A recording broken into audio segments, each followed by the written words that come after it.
Paris climate deal. U.S. denies it will stay in Accord. The U.S. has insisted it will leave the Paris Climate Accord, despite reports that it may be softening its stance. Following a meeting of environment ministers on Saturday, the EU Climate Commissioner Miguel Arias Cañete said Trump officials have indicated the U.S. would either stay in the 2015 Accord or review its terms. But the White House insisted there had been no change in the U.S. position.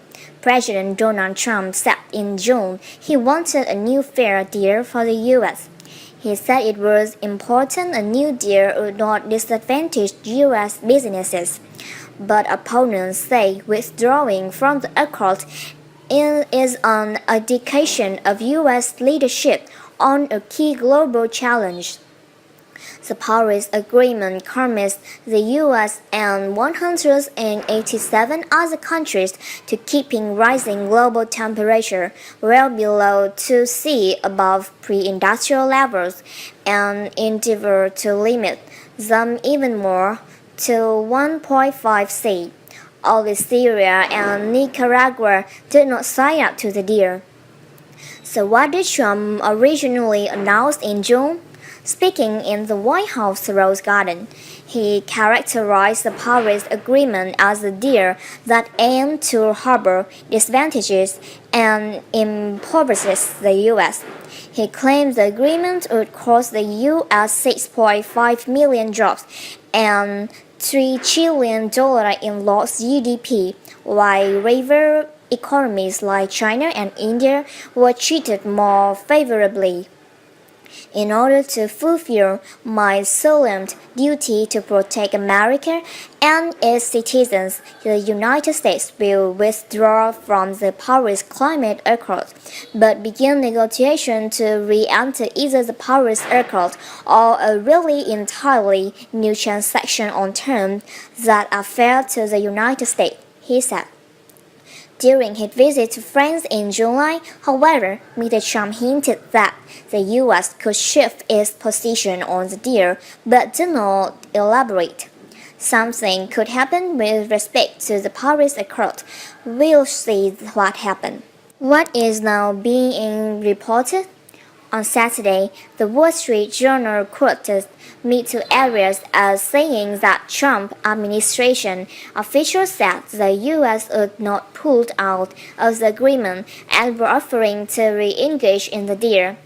The WSJ said the shift in the position came at a meeting of environment ministers from about 30 countries at a gathering in Montreal, Canada. That meeting was attended by a U.S. observer.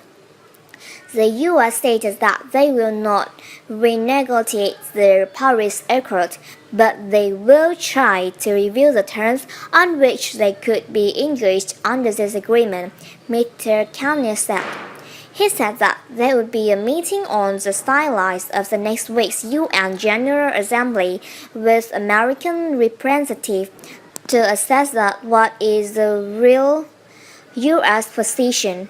According to the AFP news agency, it's a message which is quite different to the one we had from President Trump in the past, Mr. Cañete added. At the same time, Chilean Environment Minister Marilo Mina tweeted in Spanish, I was in the meeting, and the U.S. negotiator effectively did not close the door on continuing in the agreement and ruled out looking for a new agreement. But in a statement later on Saturday, White House spokeswoman Sarah Huckabee Sanders said, there has been no change in the United States' position on the Paris Agreement. As the president has made abundantly clear, the United States is withdrawing unless we can re-enter on terms that are more favorable to our country. How could this change this? Bloomberg reported that the U.S. is no longer seeking to withdraw from the pact and then renegotiate it, but rather wants to re-engage with the Paris Agreement from within.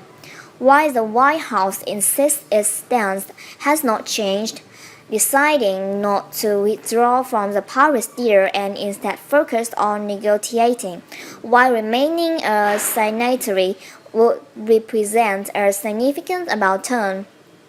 The Los Angeles Times said staying in the Paris deal would be one of the most controversial reversals of the Trump presidency. It would also risk angering Mr. Trump's more conservative supporters at the time he is facing criticism for engaging with Democratic leaders, the liberal magazine Mother Jones wrote.